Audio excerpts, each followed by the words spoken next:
तो we have to start with the section 23. These are the prelims classes. Fine, please go to the Barak language now. Please see the heading itself. First question in your prelims will come from the section 23 itself. It says what? Which section deals with the effects of admissions? Effects of admissions by a partner. This is what? Admissions को हिंदी में बोलते हैं स्वीकारोक्ति. Mains में शायद ही आए, लेकिन रटा होना चाहिए क्योंकि हो सकता है कहीं ना कहीं किसी टेल क्वेश्चन में आपको यूज करना पड़ जाए. This is what effect of admissions by a partner means. What? If a partner admits some liability, उसको हम एडमिशन बोलेंगे, तो उसका इफेक्ट क्या होगा, इसके बारे में बात करता है सेक्शन 23. कहां से क्वेश्चन आएगा पढ़ लेते हैं.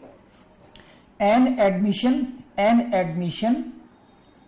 एडमिशन माने स्वीकारोक्ति हिंदी में, और रिप्रेजेंटेशन किसके द्वारा? Made by A partner. Important बात यह है, concerning the affairs of the firm. is evidence against the firm if it is made in the ordinary course of business. P for prelims लगाइए यहाँ पर. अब मैं आपको इसको मतलब समझाता हूँ है क्या मामला ये. देखिए कहाँ से क्वेश्चन आएगा. डायरेक्ट क्वेश्चन आएगा तो सेक्शन 23 की लैंग्वेज हेडिंग से क्वेश्चन आएगा कि विच section deals with the effect of admissions. Which section deals with the effect of admissions. Number 1 question यहाँ से आएगा. अब इसकी जो डायरेक्ट लैंग्वेज है, अगर यहां से क्वेश्चन आएगा तो क्वेश्चन बनता है टेक्निकल. तो टेक्निकलिटीज क्या है उसको समझिए. देखिए कि अगर कोई partner, if a partner makes any admission और representation concerning the affairs of the firm.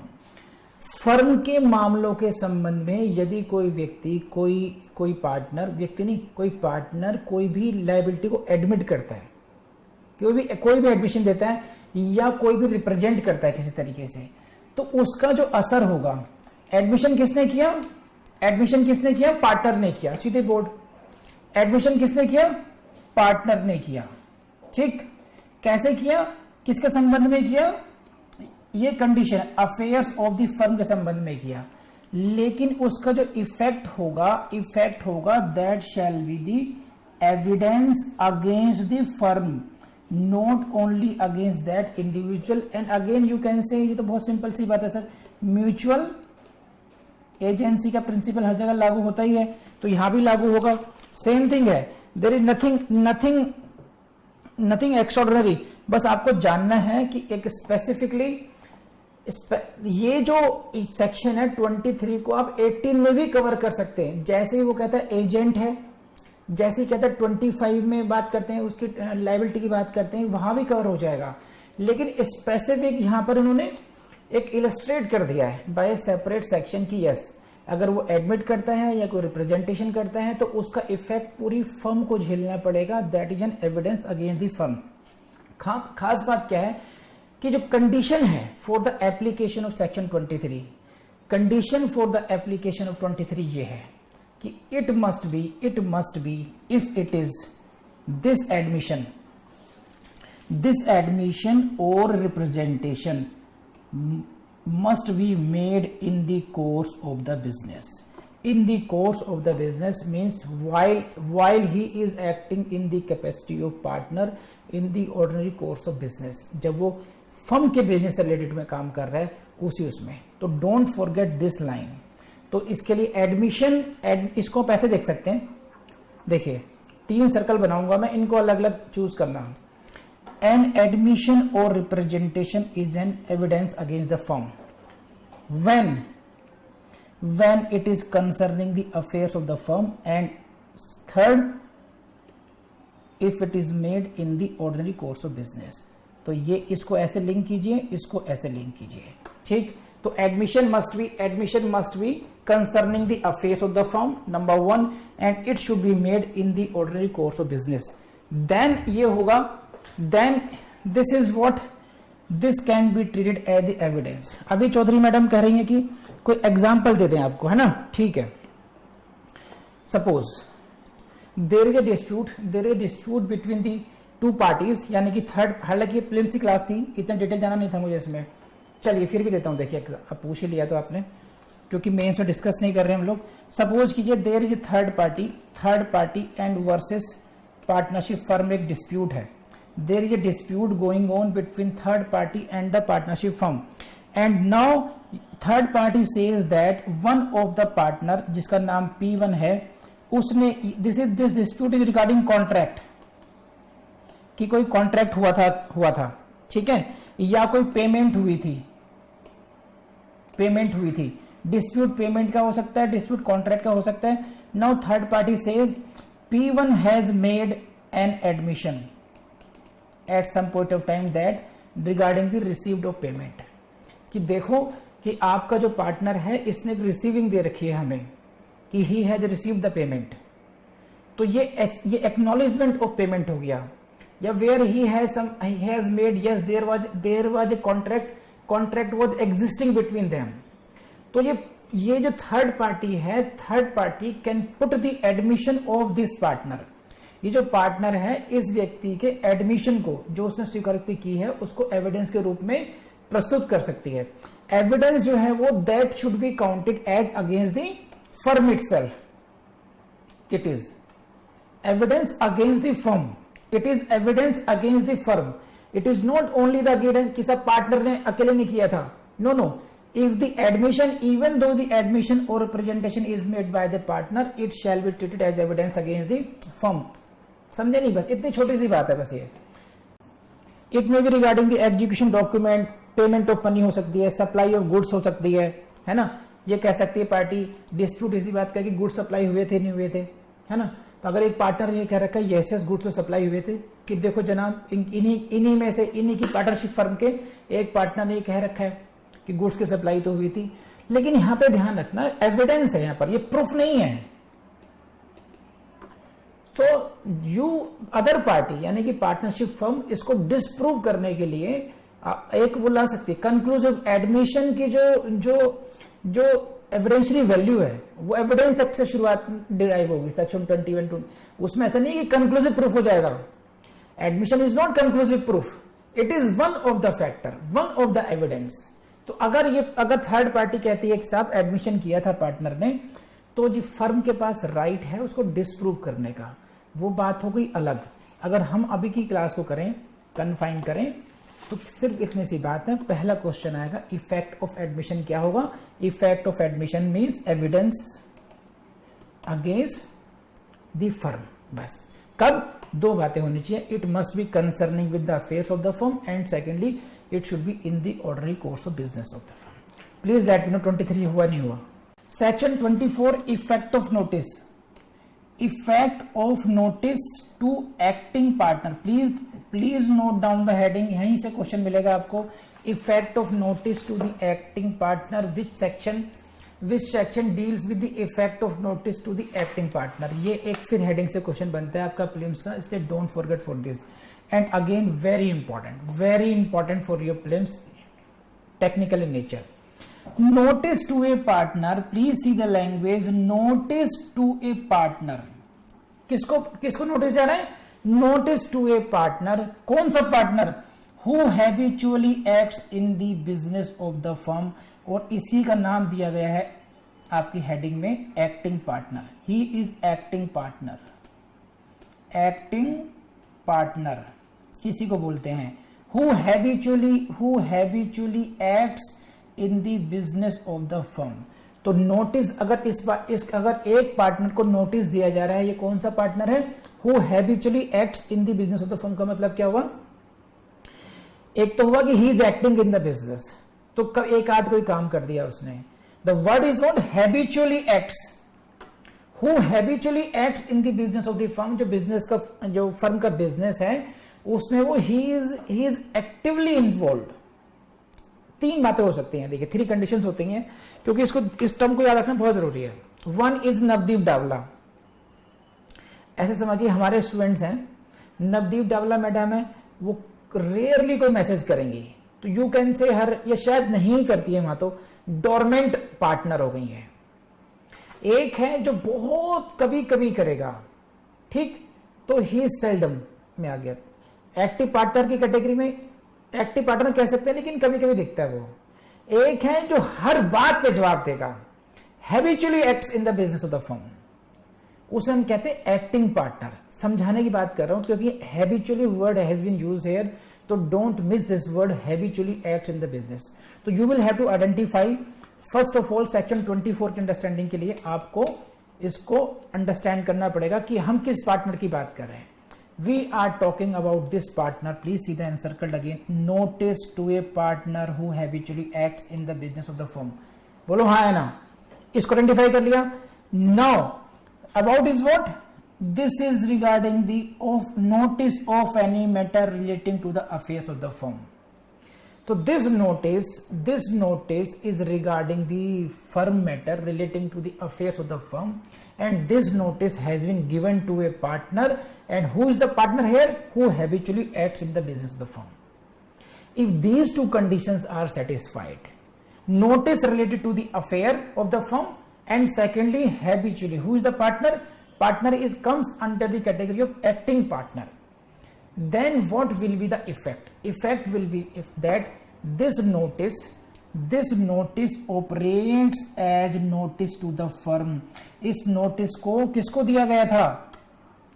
Notice को दिया गया था ए पार्टनर, किसी एक पार्टनर को दिया गया था, लेकिन उसका इफेक्ट क्या होगा? This notice operates as this is the notice to the firm combined. It means notice, you can say it will be treated as notice to all. हाँ है ना, बताइए, कम ऑन। तो basically again this is the principle of general principle of agency. ये भी agency के ही general principle की बात करता है। क्यों? कि notice to one amounts to notice to all. This is again the application of general principle of agency. So this is the first part of, आगे बढ़े। अब आगे बात करते हैं। So basically we have seen what? Notice to a partner operates as to notice to the firm. सही है? Except in a case of fraud on the firm committed by or with the consent of that partner. इस line को ध्यान से देखो, accept in the case of fraud को highlight कर लीजिए। ये है आपका एक्सेप्शन, व्हाट, मैं इसको अलग तरीके से करता हूं। फ्रॉड एक्सेप्ट इन, ये है आपका exception, accept in the case of fraud किस पे किया गया? फ्रॉड किया गया फर्म पे किया गया। किसने किया? या तो फ्रॉड बाय हिम, पार्टनर ने किया, या फिर उस by means by that partner और with the consent of that partner. Except. So अब समझिए कि in this case what is that this general rule, ये जनरल रूल क्या है? कि notice to a partner will operate as to the notice to the firm. यानी कि अगर एक पार्टनर को सूचना थी तो ये माना जाएगा कि पूरी की पूरी फर्म को, यानी कि सभी पार्टनर्स को सूचना थी। ये है, this is the general principle section 24। इसका एक अपवाद होगा, लेकिन कब नहीं होगा? कि अगर फर्म पर, देखिए यहां पे क्या, फर्म की लायबिलिटी क्रिएट कर रहे हैं हम। थर्ड पार्टी ने किसी बात की सूचना दे दी, नोटिस दे दिया पार्टनर को, ठीक, तो उसकी लायबिलिटी ये होगी कि पूरी फर्म उसके लिए लायबल हो जाएगी। अब यहां पे कहीं ना कहीं कलेक्टिव लायबिलिटी आ रही है पार्टनर की वजह से। लेकिन जब पार्टनर महाराज ही अपने आप में कोई फ्रॉड कर रहे हो फर्म पर, तो तब भी क्या फर्म लायबल होगी? नो, तब फर्म को ये वाला रूल अप्लाई नहीं होगा उसका। जैसे फॉर एग्जांपल एक केस लॉ का नाम लिख लीजिए आप, मैं आपको लिखता हूं बोर्ड पर, देखिए आप लोग। इस केस का नाम है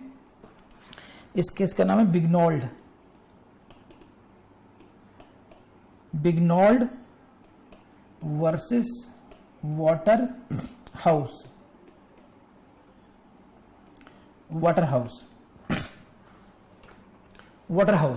क्या था ये? बिगनॉल्ड वर्सेस वाटर हाउस का केस है ये। क्या हुआ इस केस में?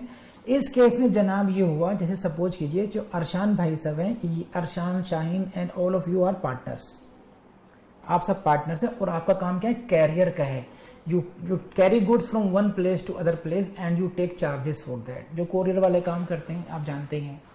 इनका एक घनिष्ठ दोस्त था शिवम बंसल। तो शिवम ने कहा कि भाई हर्षान मेरा कुछ सामान जाना है मुंबई, तो बता क्या लेगा? कह रहे क्या बात कर रहे हैं यार, जो चाहे दे देना, ना नहीं देना मत देना। और शिवम बंसल ने फिर अपना प्रीसियस पार्सल दे दिया कोरियर को थ्रू अरशान। अब इसकी कोई पेमेंट नहीं ली अरशान ने, यानी कि नोटिस टू अरशान तो है, नोटिस टू अरशान है कि जनाब भाई एक पार्सल यहां से जाना है, लेकिन यहां पे क्या किया कि कोई भी अकाउंट में जो है उसकी एंट्री नहीं की गई फर्म के नाम पर कि फर्म ने रिसीव किया है और वहां पहुंच रहा है, यानी कि फर्म को कोई प्राप्ति नहीं हो रही है, फर्म की कोई इनकम नहीं हो रही है और ये कम्युनिकेटेड भी नहीं है इस तरीके से। तो ये it was a fraud by a person committed on the firm. Fraud on the firm was that कि you are carrying something against the rule and not intimating to the firm, यानी कि आप you are causing financial loss to the firm. ये fraud समझ में आया आपको? अब वो हो गया गुम, शिवम ने किया सू। अब अरशान ने कहा भाई दोस्त नहीं है, मैं तो फ्री लेके जा रहा था। क्या नहीं भाई दोस्त कुछ नहीं, पैसे ले रहा था, I will sue the firm. Now Shivam Bansal sues firm for the compensation of that loss of the parcel. तो यहां पर यह होल्ड किया गया कि देखो this was a fraud committed by the partner on the firm. This was a notice was only to that partner. So in that case we cannot say कि this will operate as notice to the firm. इस point की बात करते हैं कि in this case because fraud was played, this comes and this circumstances, this case will be covered by the exception to the section 24. In this case because a fraud was committed, fraud on the firm committed by that partner. In this case fraud was committed by the partner, इसीलिए ये notice to partner operates as notice to firm वाला rule यहां पर apply नहीं होगा। अब बोलो बचवा, ये बात समझ में आएगी नहीं? Come to section 25, liability of a partner for the acts of the firm, very important for your prelims exam. prelims class है तो prelims के पॉइंट से बात करेंगे इसमें। come to this, every partner is liable for all the acts of the firm done, ठीक? कैसे? jointly and severally while he is a partner।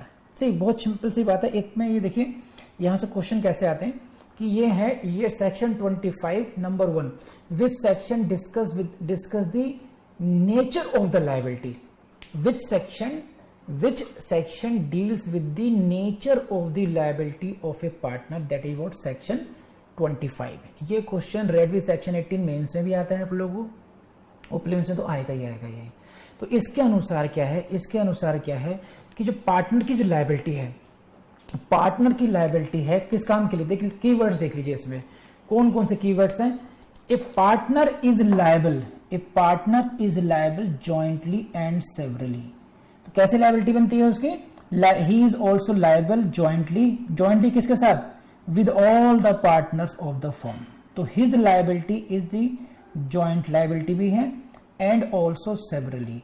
इसी पॉइंट पर आपसे क्वेश्चन पूछता है कि when under section 25 IPA the liability of partners is what? joint and several है या केवल several है? ये नहीं हो सकता, joint और several है या joint and several है, समझे? तो ध्यान रखना joint and several है, joint और several का वर्ड यूज नहीं है, समझे? देखो कितना माइन्यूट कर दिया इन्होंने। आप देखो A को कंपेयर कीजिए A को और कंपेयर इसे कीजिए C से कंपेयर कीजिए। जॉइंट एंड सेवरल दोनों में है, कहा अंतर? एंड और का रहा। अब बताइए जब मैं आपको इतनी बारीकी से पढ़ाता हूं, है ना, कि इतने बारीकी से ब्रेक कर करके डायरेक्ट पढ़िए, कितना मुश्किल हो सकता है। जॉइंट सेवरल ध्यान रहे स्टूडेंट के मन में, और इतना माइन्यूट ध्यान नहीं रख पाया तो वहीं पे गड़बड़ करके आएगा। हरियाणा जुडिशियल सर्विसेज से क्वेश्चन आ गया है, समझ रहे हैं बात? तो जॉइंट एंड सेवरल है, तो यहां से क्वेश्चन बनेगा आपका पहला वाला जॉइंटली एंड सेवरली। एक क्वेश्चन यहां से बनेगा कि लायबिलिटी कैसी होती है? जॉइंटली एंड सेवरली होती है, ठीक? अब दूसरा क्वेश्चन है for all acts of the firm, for all acts of the firm, firm के सभी एक्ट्स के लिए, फर्म के सभी एक्ट्स के लिए, और एक्ट्स का मतलब यहां पर है सेक्शन 2A, सेक्शन 2A में जो एक्ट्स की डेफिनेशन है आपने पढ़ रखी है उसके अनुसार, तो it may be contract, it may be tort as well, it may be any act which gives rise to a right, जिससे किसी राइट को एनफोर्सेबल मिलती है। देखो मैं शायद मेरे पास है कुछ आपके लिए, this is section 2A। Section 2 एक झलक देख लीजिए यहां पर भी आपको, act of the firm means an act or omission which may give rise to a right enforceable by or against the firm. बस एक्ट का मतलब क्या होता है, एक्ट का मतलब यहां पर यह है, दिस में भी एन एक्ट, दिस में भी एन ओमिशन, जिससे कोई एनफोर्सेबल राइट अराइज होता हो। तो एनफोर्सेबल राइट अराइज होता हो, तो ये जो एनफोर्सेबल राइट अराइज होना है, that can arise from a contract और it can arise from a tort as well, ये ध्यान रखना। तो 25 ये कहता है, सेक्शन 25 ये कहता है कि whether it is the act with this act is related to the contract और it is a tort, the partner every partner is jointly and severally liable. बस कंडीशन क्या है, while he is a partner, जब वो partner है, it means prior to, जो उसके partner के पहले के जो एक्ट्स के प्रति वो लायबल नहीं है, and when he ceases to be partner, उसके बाद की लायबिलिटी नहीं है। The liability is limited to the while he is a partner, but it is again subject to the other principle जो आप लोग पढ़ते हैं, outgoing partner, retiring partner, public notice वाली क्लॉज है। लायबिलिटी तब तक रहेगा जब तक उसने पब्लिक नोटिस ना दे दिया हो, या डिसोल्यूशन ऑफ द फर्म में भी लायबिलिटी तब तक बनी रहती है जब तक उसने पब्लिक नोटिस ना दे दिया हो। ठीक है, तो इतनी सी बात है इसमें, और कुछ खास बात है नहीं इसमें। 25 का क्वेश्चन यहीं से आएंगे बस आपके, 25 क्वेश्चन यहीं से आता है।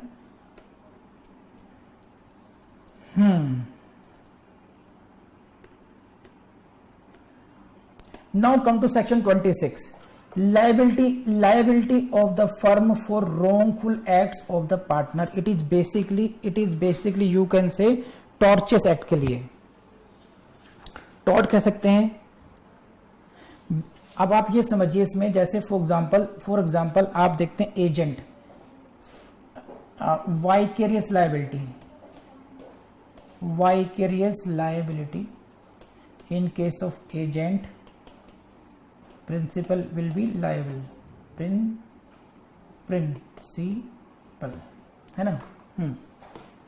तो जैसे कोई एजेंट लायबल होता है ना, जैसे कोई एजेंट के कामों की वजह से, for the acts of the agent, principal is vicariously liable. Same principle applies in case of partners as well. A partner is vicariously liable, a partner या all partners, firm is vicariously liable for the acts of the partner. Same principle, because ये जो आप पढ़ चुके हैं कि जो partnership है, that is a branch of law of agency. Law of agency की ही ब्रांच है। पार्टनर जो है म्यूचुअल एजेंसी में काम करते हैं, तो सारे रूल्स एजेंसी वाले अप्लाई हो जाते हैं, you know it very well. ठीक है, तो सेक्शन 26 उसी की बात करता है। क्या कहता है, पढ़ लीजिए। Where by wrongful act or omission, and you can say this is a tort, okay, acting in the ordinary course of a business or with the authority of his partners, loss or injury is caused to any third party or any penalty is incurred। क्या मतलब, देखिए, where, इसको ऐसे पढ़िए, go with the pen, where by wrongful act or omission of a partner, the loss or injury is caused to any third party। किसी third, काम किसने किया, wrongful act किसने किया है, किसी एक पार्टनर ने किया है। wrongful act or omission is done committed by a partner, and result क्या निकला, because of this wrongful act or omission either loss or injury is caused to a third party, किसी थर्ड पार्टी को loss हुआ है या उसको injury हुई है, सही है, या any penalty is incurred, ठीक, तब क्या होगा, the firm is liable therefore to the same extent as the partner। जैसे पार्टनर लायबल है, ऐसे लायबिलिटी फर्म की भी होगी। कंडीशन क्या है, सिर्फ कंडीशन क्या है कि he was acting in the course of the business of the firm, or with the authority of the partners। तो basically section 26 you will see is regarding torts. और यहां पर एक केस लॉ है, आप लोग नोट कर सकते हैं उसको, that the case law is Lloyd. हम लोग उसको लॉ ऑफ टॉर्ट में ही पढ़ते हैं, Lloyd versus grace Smith and company.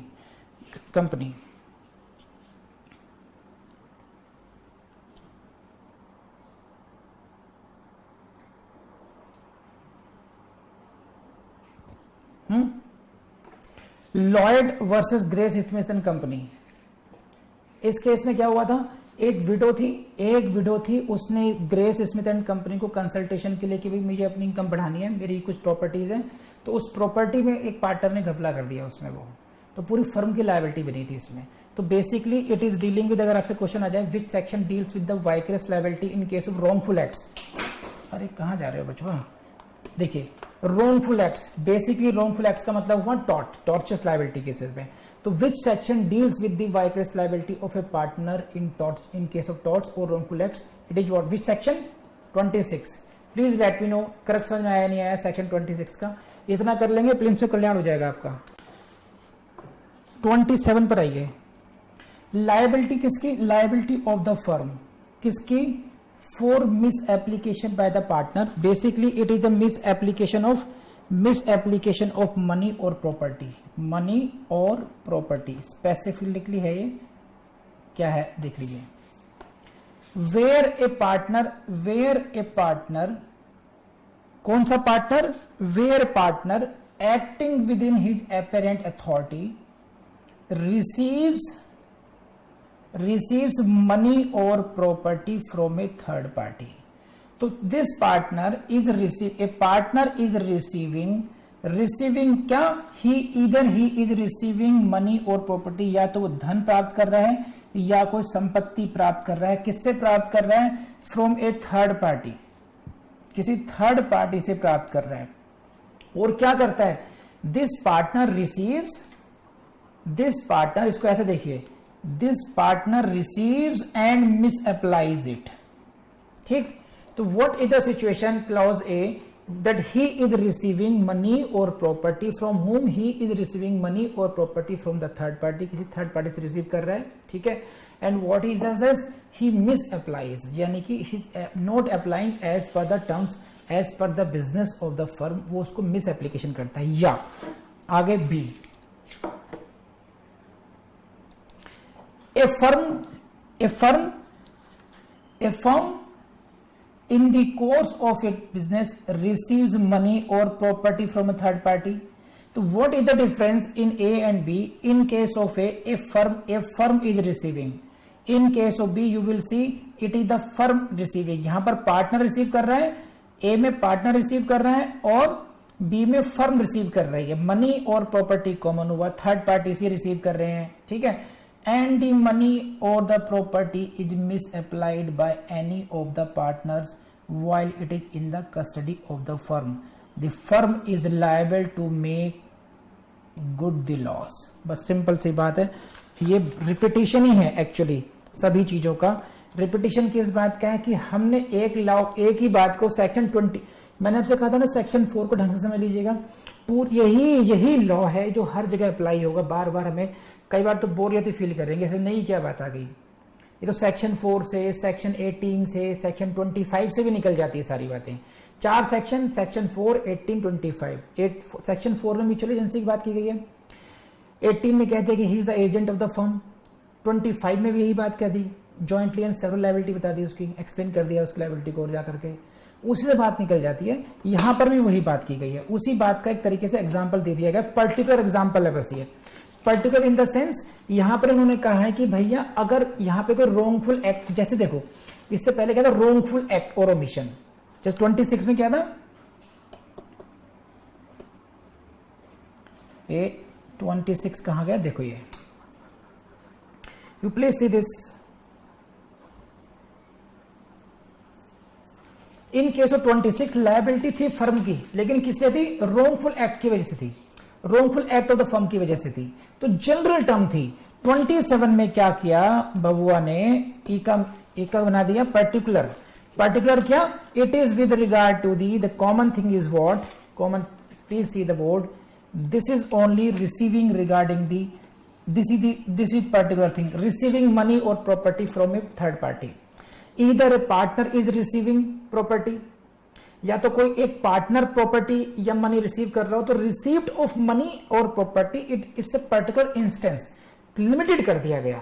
27 is applicable only in case of money और the property which is being supplied by the third party. ठीक है, तो whether this property is received by the partner, a partner, एक किसी एक single partner ने किया और उसको मिसअप्लाई कर दे वो, it means it he is not applying the money as per the purpose, for the purpose he received it. या इसका उल्टा भी हो सकता है, फर्म रिसीव कर ले इसको, फर्म रिसीव करे प्रॉपर्टी है फर्म उसको मनी को, और उनमें उस फर्म का कोई पार्टनर, एक कोई सभी पार्टनर उसको मिसअप्लाई कर दे. इन दोनों ही केस में रिजल्ट विल बी सेम. पूरी की पूरी फर्म लायबल होगी. Firm is liable to make good the loss, उस लॉस की भरपाई के लिए firm will be liable. whether the property was received by one of the partner or whether the property or money was received as a firm and it was in the custody of the firm, it was in custody, and while in custody one of the partners misused it, misapplied, the consequence will be that firm will be liable. इसमें क्या है, distinguish कैसे करना है, वो liable नहीं होगा, वो सिंगल पार्टनर लायबल नहीं होगा, वो सिंगल पार्टनर लायबल नहीं होगा जो मिस अप्लाई कर रहा है, लायबिलिटी फर्म की ही होगी. तो दिस इज सेक्शन 27.